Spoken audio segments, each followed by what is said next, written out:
সুপ্রিয় দর্শক, স্কিলশটে আপনাদেরকে স্বাগত। আশা করছি আপনারা সকলাই ভালো আছেন। আজকের এই ভিডিওটাতে আমরা আলোচনা করব যে অ্যাবসলিউট সেল রেফারেন্সিং কি। এর আগের ভিডিওতে আমরা দেখেছিলাম যে সেল রেফারেন্সিং কি হয় আর আমাদের রিলেটিভ সেল রেফারেন্সিং কি। এরপরে আমরা আজকে যেটা দেখব সেটা হলো অ্যাবসলিউট সেল রেফারেন্সিং। তো চলুন শুরু করা যাক। আমরা এখানে দেখতে পাচ্ছি যে আমাদের কোয়ান্টিটি দেওয়া আছে, এখানে প্রাইস দেওয়া আছে, আর আমাদের অ্যামাউন্টটাকে বের করতে হবে। তো আমাদের অ্যামাউন্টটা যেটা হবে কোয়ান্টিটি ইনটু প্রাইস, তাহলে আমাদের অ্যামাউন্টটা চলে আসছে। তাহলে আমরা এখানে কোয়ান্টিটি ইনটু অ্যামাউন্ট করে দেখব, করার পরে আমরা অ্যাবসলিউট রেফারেন্সিংটা করব। চলুন দেখে নেওয়া যাক। যেরকম সকল এক্সেলে যখন কোনো ফর্মুলা আমরা ইউজ করছি তখন আমরা ইকুয়ালস টু দিয়ে দিই। ইকুয়ালস টু দেওয়ার পরে আমরা কি করি, কোয়ান্টিটি সেল রেফার করি যে কোন সেলে আমাদের যে ডেটাটা দরকার সেটা কোন সেলে আছে সেটা ইনটু আমি করে দিলাম ইনটু আমাদের প্রাইস। যেটা প্রাইস দেওয়ার পরে আমরা এখানে দেখতে পাচ্ছি C3 আমাদের কোয়ান্টিটি, F3 আমাদের প্রাইস। আমরা যখন এখানে এন্টার মারবো তখন কিন্তু আমাদের উত্তরটা চলে এসেছে। এইবারে আমাদের এখানে কি করতে হবে, কোয়ান্টিটি আমাদের চেঞ্জ হচ্ছে। দেখুন 10, 20, 35, 50 আমাদের কোয়ান্টিটি যেটা ছিল সেটা কিন্তু প্রায় চেঞ্জ, সবসময় চেঞ্জ হচ্ছে।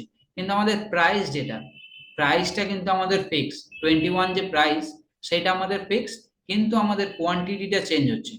তো আমরা যদি এখানে আমরা এই যে এটা কপি করে আমরা যদি এখানে পেস্ট করি তাহলে আমরা কি দেখব যে আমাদের কিন্তু 0 0 উত্তর এসছে। কিন্তু আমাদের যে কোয়ান্টিটি, যখন আমাদের অ্যামাউন্টটা বের করতে হচ্ছে আমরা কোয়ান্টিটি ইনটু প্রাইস করছি, মানে 10 ইনটু 21, 20 ইনটু 21, 35 ইনটু 21, 50 ইনটু 21 করতে হবে। সেহেতু আমরা এখানে এটা 10 ইনটু 21 করে আমরা কপি করে পেস্ট করে দিয়েছি। যেহেতু এক্সেলে relative cell referencing by default fix করা আছে, সেই জন্য আমাদের এখানে যখন এন্টার করে আমরা যখন নিচে কপি পেস্ট করছি আমাদের কিন্তু তখন C4 ইন্টু F4 নিয়ে নিয়েছে। তো চলুন ফর্মুলাটা দেখে নেওয়া যাক। ফর্মুলা দেখার জন্য আমরা কন্ট্রোল টিল প্রেস করব। প্রেস করলে কিন্তু আমাদের কাছে এখানে দেখুন C4 ইন্টু F4 আমাদের দরকার ছিল F3, C4 into F3, C5 into F3, C6 into F3, C7 into F3।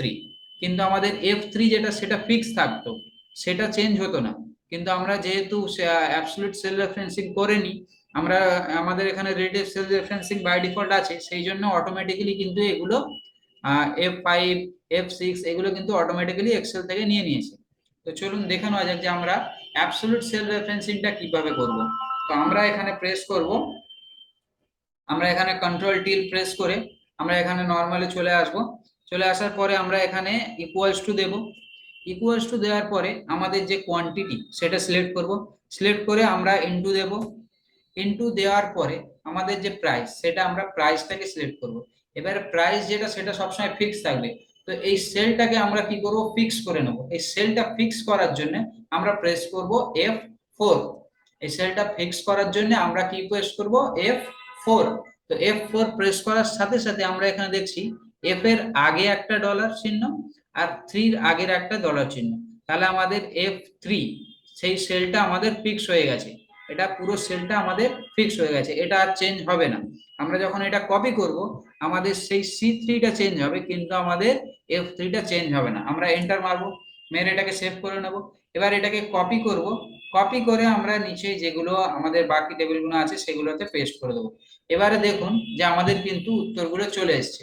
আমরা কি করব, কন্ট্রোল টিল প্রেস করে আমাদের এখানে দেখতে পাচ্ছি যে C3 ইন্টু F3, এখানে C4 ইন্টু F3, আমাদের কিন্তু F3টা চেঞ্জ হচ্ছে না।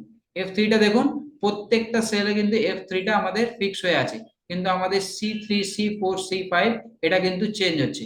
এই যে আমরা F3 এটাকে ফিক্স করে দিলাম, F4 প্রেস করে F3টাকে আমরা ফিক্স করে দিলাম, F3 সেলটাকে আমরা ফিক্স করে দিলাম। এটা হলো আমাদের অ্যাবসলিউট সেল রেফারেন্সিং।